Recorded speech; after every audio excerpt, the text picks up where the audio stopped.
Trail running, that's where you basically run a hiking trail, right? Run or walk? Yeah, I guess a lot of it is walking. And I've only done one trail run so far, and that was enough for a while. It was in Australia, Perth, Australia, and apparently the terrain is very special there. Like it's all these loose rocks, right? And I didn't Oh have yeah, trail I can running imagine. shoes because I was a total newbie, and I still am. But I was just wearing normal running shoes, and it was really dangerous, like running on the pebbly part. And then me and a few other people got lost for a while, so we spent about 10, 15 minutes just trying to find the trail. And but there are lots of trail running events in China where I am right now. I'm planning to do some of those. And I finally got new Five Fingers. Do you call it Vibram or Vibram, the name of this company? I guess it usually I say Vibram, but I've heard people say Vibram. Vibram. Either way, it's Vibram. It's an Italian company, and they mostly specialize in grip. So they make grip for other shoe companies. And then they Yes, also I make have their seen own that. shoes and boots. And uh, we both love Five Fingers. And no, this show is not sponsored by Vibram, although that would be awesome. If you're listening to this 10 Yeah, years in the not future, sponsored we yet. already are sponsored by Vibram. So I got these trail running ones, and the difference between them and the normal running ones is, well, first of all, most people are surprised when we wear any kind of five finger shoes for running. They're also called barefoot shoes or minimalist shoes, and because they don't have any sole in them. These ones have a very thick, uh, I guess you call it a sole for lack of a better word. Like the grip on the shoe is very thick, and with the other ones, I've been using those for running all my long distance runs. And whenever you step on a pebble or something like that, it really hurts. So you really have to keep an eye out, and that's one reason why I don't like running in the dark because I can't see what's under my feet. But with these ones, I've tried running across gravel for a bit and stepping on uh, like uneven cracks in sidewalks and stuff like that, and they're great. They're super solid, and you can kind of just run on pretty much anything. And so far, no pain. So yeah, I got these specifically for the trail running that I'm planning to do this year. I've already registered for one. It's on the Great Wall, if you've heard of that. It's like a really big wall that Oh, goes across China. It's pretty great. is that like cheese grater? No, that's Greater Wall, which I don't think is Oh, out yet. okay. Oh, I now understand. But yeah, there's lots of these races all over China. And with my first experience with the running one in Australia, it was really tough. Like it was way harder than I was expecting and way harder than what I was used to. So on this episode, I'd like to pick your brain about your experience with trail running and hopefully get some tips. But first of all, what kind of gear do you wear while trail running? Do you have anything in particular? Oh yeah, well, first off, you mentioned those shoes. I think a couple of my high school teachers would have loved them because Hmm. coincidentally, after I saw how much homework and how hard their tests were, I also confirmed that those teachers had no soul. So those shoes are perfect for them. Right, they were meant for each Um, other. yes, yes. But yes, I That's have our tried. awkward shoe pun of the day. Yes, Awkward running yes. pun. There we go. Hopefully just one. I'll try not to get too into them. Mm, Um, but yes, I've tried various shoes. Well, of course, both road and the trail. My biggest mistake was wearing Five Fingers on the trail. Not mm. because Five Fingers are bad, but because I took the Five Fingers that are meant for training in the gym. So probably the thinnest you can get.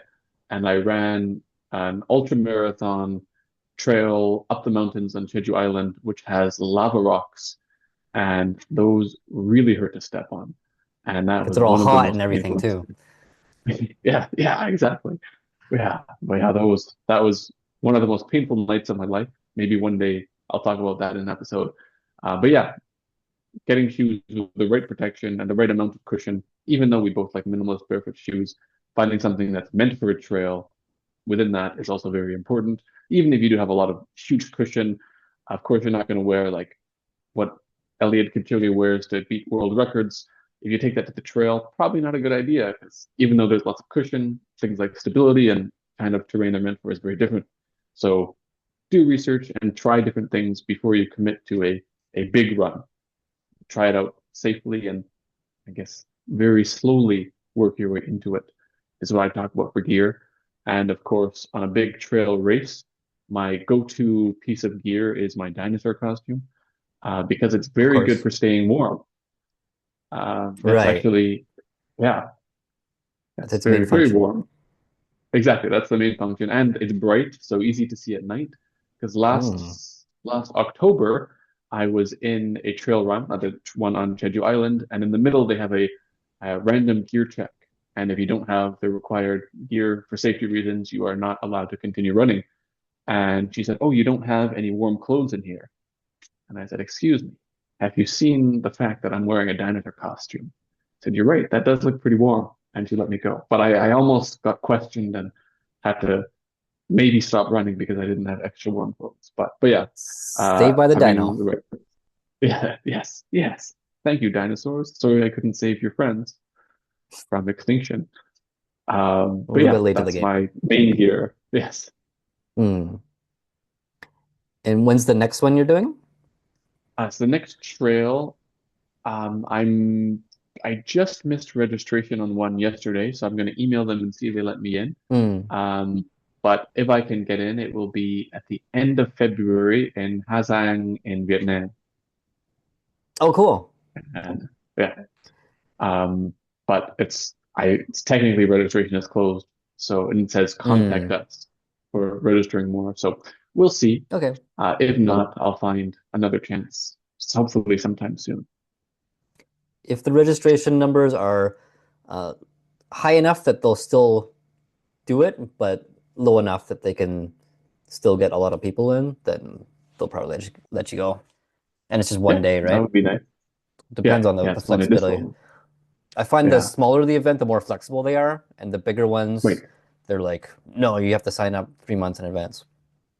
Yeah, exactly. Like the one in Jeju Island, it's by UTMB, which it recently became, I guess, acquired by UTMB, which is, of course, they're great. They have lots of races all over the world, big trail running company. But since then, it's gotten a lot more official. So the rules are a lot stricter, deadlines are stricter, things that used to just say, just, we can bend the rules a bit. Now it's like, nope, we need to be official. So good and bad in everything, I guess. So UTMB is Ultra Trail Marathon Bros. Close. The Bros is right, and no, it is Ultra Trail, and MB stands for Mont Blanc, which is a place where I guess, they have their main big run of the year, and I believe where is it? It's in Europe. I It's in France. It's a mountain named after the dessert. wait, okay, I was going to say France, but then I thought, what if it's not? Wait, after the dessert, I just got yeah, so that's their main big race of the year, and they have lots of races around the world now, and you can I guess, get like a kind of like a lottery system, not exactly, but to apply for the big race if you participate in the quote unquote smaller races. And it's a big deal for trail runners. I've noticed something that has a presence in China called ITRA or ITRA, the International Trail Running Oh, Association. yes. Is that similar to UTMB? Yeah, I think it's very similar. I haven't done any ITRA or ITRA races yet, but I've seen them online, looked at their website a bit. It looks like quite a few of the ones in China are organized by them, and you can collect points. Like if you Yes. do the 22-kilometer trail, then you get 1 point, and if you do the 35, you get 2 points. If you do the 100K, then you get 4 points. So it's like a point collecting system. And then to actually compete competitively in them, you have to have like 300 points or something like that, which is a lot. And then there's also a tier where if you have 700 points or more, then they pay for your accommodation and everything. Oh, I didn't know that. What I heard about ITRA, the reason I guess started to look it up is that there was 100-mile race on Mount Fuji I wanted to try. And Your I've never done a mile? 100-mile race. They don't Yeah, but have I thought miles that would there. be interesting. Yeah, that's what I thought. I think maybe it was a typo. No. But yeah, so they had that big race. But it said to register, you need at least 10 ITRA points within 3 races in the past 2 years or something. I don't know if Oh, that's the exact number, but so I had to look up all the other ones. Well, okay, only one in Korea, so I can fly to Vietnam, I can go there, but that's going to be a lot of extra money. And what if I don't hmm, finish the race and I waste all that money? So I postponed it for now. that's a pretty long race. Okay, let's talk about gear. So we went briefly over footwear. Uh, would you recommend wearing five fingers, or are you going to wear something else for this next one? I think for now, maybe the 5 fingers you just bought might be better because they're intended for trail. But now I personally avoid 5 fingers on a trail, on a very technical trail, especially. Hmm. Long story short, and about 2 years ago in a trail run, I had 5 fingers, but they were also very, very thin. I slipped and stubbed one toe very badly, and the pain Hmm. was fivefold worse because it only hit that one toe instead of my whole foot absorbing the impact together. So that really hurt. And since then, Hmm. I actually, after that race, they were old shoes. So I literally threw them in the garbage. I was so angry at them. I do regret throwing them out. I'm sorry, Vibram, but that's how I finished. Send me another pair. And so far, these ones are really good, even for road running. Like I can run Okay. faster and I don't have to worry about my feet getting sore, like with the other ones. And sometimes, like if I'm running on the road, there'll be like a motorcycle that's too close for comfort, so I'll jump up on the sidewalk. And these ones are really good for agility like that. Like the grip is really good, and they seem like they'd be pretty good on a mountain. So I'm gonna wear these. And for now, they're the best shoes I have by far. What about like gear? Because you should be bringing water. Obviously, there's not water stations like there is for a marathon. Some of them have a water station every kilometer or two. And Right. so, what do you usually Yeah. carry with you for water and food?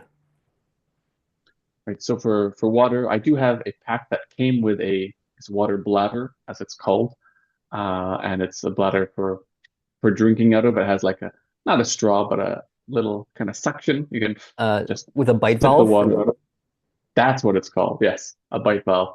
I never really got the hang of the bite valve, and then it fell on the trail, so I got dirty and I had to wash it, and I was lazy.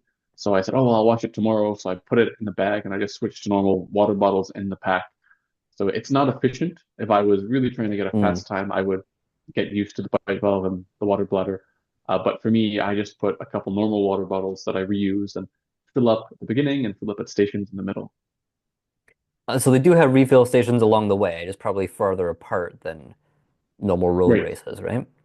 Right. And it depends on how fast you go, but it could be maybe 12 or 13 kilometers for the long ones I did. That was kind of an average. So if Okay. you're walking, because it's a lot of up and downs, it could be a couple hours Hmm. between water stations.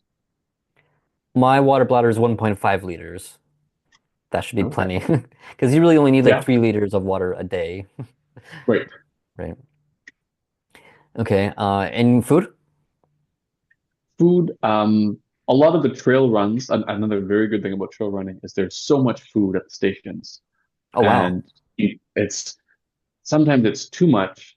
And for a long one that maybe has seven or eight aid stations, by the seventh or eighth one, you just can't eat more chocolate, more candies because it just doesn't go in. And I need sustenance, but I've had Hmm. 32 chocolate bars today. I just can't. So for me, I don't bring a lot of food on trail runs. Some of the bigger races, like if you go to 100 kilometers, in the middle, they might have a drop bag section so you can put your own food there in advance. So that's a nice benefit. Of course, things like energy gels as well. You can kind of time that with the drop bags for races that have those. And you don't have to carry all the heavy stuff with you the whole time, which is very nice to have it just waiting for you when you get there. You don't have to go bury it in advance. Yeah, that's another technique I've never thought about. That's what they do is for walking across the desert. I just read a book about a guy who walked across the desert, Oh, and he did a trial on his own where he spent 20 days walking. So he went and buried all his water and stuff ahead of time. And then for the final trek, it was 1,220 kilometers. It took him 61 days. He had a whole team, like a dozen yeah. people, several vehicles, and the satellite phone, and it was for a Guinness record. So he had to do lots of logging and everything every day. Anyway, that's in a totally different league from what we're looking at here. So, Yeah. 100 kilometers, that would take at least 20 hours to do, probably. But it depends a lot on the terrain. And a good thing about trail running, like I briefly mentioned in the beginning, is walk, run or walk. And a Yeah. lot of it is walking. Professionals who are going to win the race, they'll probably be running most of the time. But usually for the average newbie trail runner, as soon as there's an uphill, it means you walk. Even lots Yeah. of flats and downhills, you might be walking. And so you can save a lot of energy, but it does take a long time. So for my, now I've done three trail 100 kilometers, and the terrain, it's all been the same one in Jeju Island. The terrain is rough, and they were all over 24 hours. So Hmm. that's, I guess each one has their own story that I could probably talk for 24 hours each about. And that's just on one But mountain. yeah, yeah, yeah. So that's a very different type of, I guess, mental training. Like when you run a marathon, of course, there's a part they say you have to like don't hit the wall. That's mental training, mental training. But when you're in an ultra marathon like that and you pass the 24-hour mark, things just start to get really weird in your head. And Because you some haven't people slept for start to see 24 things. hours. Exactly, yeah. So some people they do take a quick nap, and so there we're going up and down the mountain in the dark at night, and suddenly on the trail I saw someone looked like they were dead on the ground, and I thought, oh no, I discovered a body. I got to call the police. I won't be able to finish because I got to wait for the police. And I didn't think that, but Hmm. I got closer, and it was just another person running. He just said, oh, I'm just gonna take a nap, and just lied on the ground, which Hmm. when you're that tired, you don't really worry about wild animals as much. Thankfully, Jeju Island and Korea in general is very safe, but I think in general, we're both from Canada. If I was running through the mountains in Canada, I would not just want to sleep on the ground. I would be pretty worried about bears, wolves, cougars, lots of different animals. Hold that bear spray very tight in your hand. Don't let go of it. Yes, yeah, exactly. So that's another concern in some places, I guess. You also have to be aware of different safety, I guess, different possibilities of danger and how to be safe in things like if there's a bear or wild animals of some kind. Right. It'll probably be a while before I work my way up to 100K. I'm planning on just starting with like 20 plus, 30 plus K. And then after I've done a few, maybe attempt like a 50K one, and that'll probably be it for this year. But for the longer ones, sleep isn't really a thing, it sounds like. Yeah, and And there's different, yeah, different ways to deal with that. you really only have one meal this whole time, like one actual meal. The rest is all candy. Right, yeah, that's a lot of it's candy. So by 70 or 80K, it's just really hard to eat the same candy again and again. So usually in the second half, they do start to have some kind of meals. So in Korea, they had like some ramyeon, things like that, to like just hot water, put it in and eat instant noodle kind of things. There was one aid Hmm. station at the one at Jeju, right, kind of right in the middle, where they had a hot meal, and like there were some very, very kind old ladies cooking the meal, so it tasted delicious, and you can have as many bowls as you want. So that, yeah, that was one of the highlights. Right before you go up the biggest climb of the race, you get all that warm food in you, and then after that, there's small like instant food. But yes, that is a bit of a Hmm. challenge to not have a proper meal for 24 hours while running or walking the whole time. Yeah, I'm gonna be doing it in China, so I'm not too concerned about there not being food. So They yes, usually I've heard they have prioritize lots that of food. over sleep and pretty much everything. Food comes first. Okay, so bring a running vest is a good idea. Yes, I've got one of those. And then do you wear a headlamp? Probably.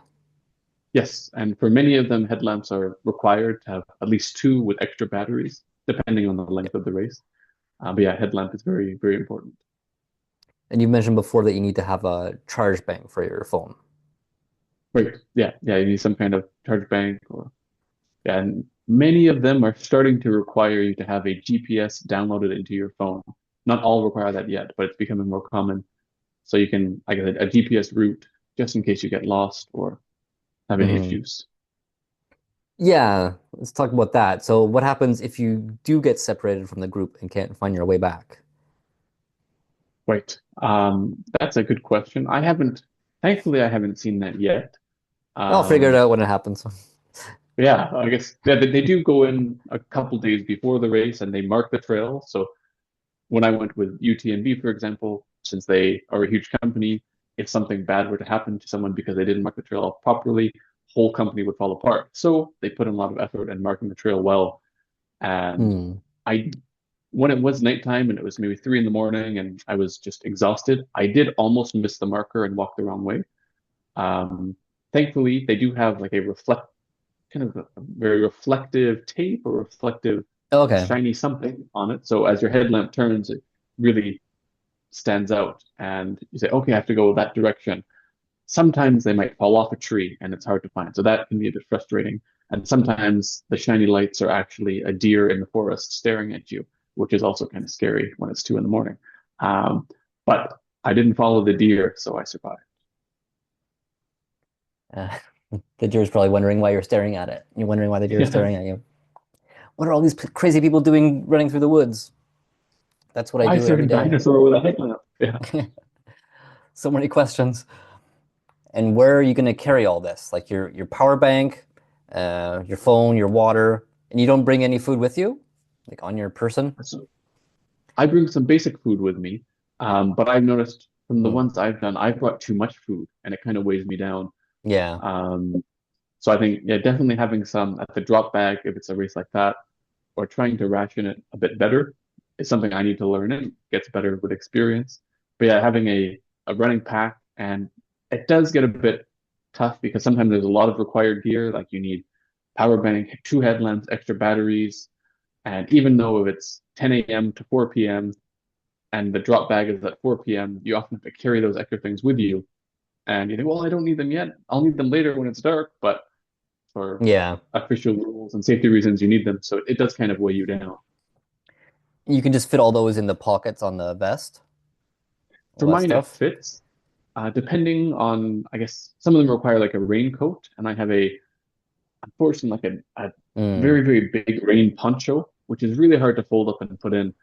Thankfully, my dinosaur has a tail, so I put the rain poncho in the tail of my dinosaur, and that was perfect. Do they allow those disposable raincoats? Like those plastic It depends on the ponchos? race. So Mm. the ones I've done, that is okay. And I guess yeah, that as well as the like, emergency blankets. So also like a disposable one that you can have like in a small package to pull out with Yeah. the raincoat blanket. Those can pack pretty small. Yeah. Sounds like quite a bit of stuff to pack into your vest, but if you don't need to carry food, I think that's one big difference between trail running and hiking. Hiking, you have to Right. carry your food for the whole day, right? Maybe like a, a jacket and like a whole pack worth of stuff. But it sounds like water is probably the main thing, and then after that would be the charge bank. Right. Yeah. And it really depends on, I guess, how much experience you have with it. Because after you get used to it, you know, okay, 12 kilometers, I don't need 2 liters of water just for this 12 kilometers. You'll know Yeah. your body. Of course, it's always good to be prepared. Anything can happen. You can fall, hurt yourself. You need to wait. So it's good to be, it's better safe than sorry, of course, but not bringing too much is also a skill that is good to be learned in the trail running community Yeah, for if you want sure. to have a fast time. I can see there will be some things that you think you're going to need, and then you just carry it with you the whole time for no reason. That's all of my questions, and that's the end of the episode. Uh, what's our slogan for today? How much wood could a woodchuck chuck if a woodchuck could chuck ultra marathoning in the Probably trails? more than a beaver. Which reminds me, today I bought a beaver costume and I hope to debut it on the trails. They were specifically looking for a Canadian to buy it, right? I think so. And where did you get That would this? make sense. I got it on a Korean Craigslist called Carrot Market, and it was Oh, $5. Someone near my house was selling it, and she was Carrot very Market. confused. Yeah, I don't know why it's called that, but that is the It's pretty name. catchy. Yeah, I It don't was know five what use she dollars. had for it. Yeah, $5. She was a lot shorter than me, so it is a little bit tight. But I'm hoping to actually for next year for the 100K on Jeju Island, I'm hoping to debut it in the mountains I think if you're in the mountains and suddenly there's a giant beaver with its tail flapping along, that would be kind of fun. I hope at least one person gets the crap scared out of them. And It's a it's giant probably going to be me. anthropomorphic beaver. Oh, it's a person in a beaver costume. Probably a Canadian. Yeah. Okay, episode is ending. Goodbye. See you next time.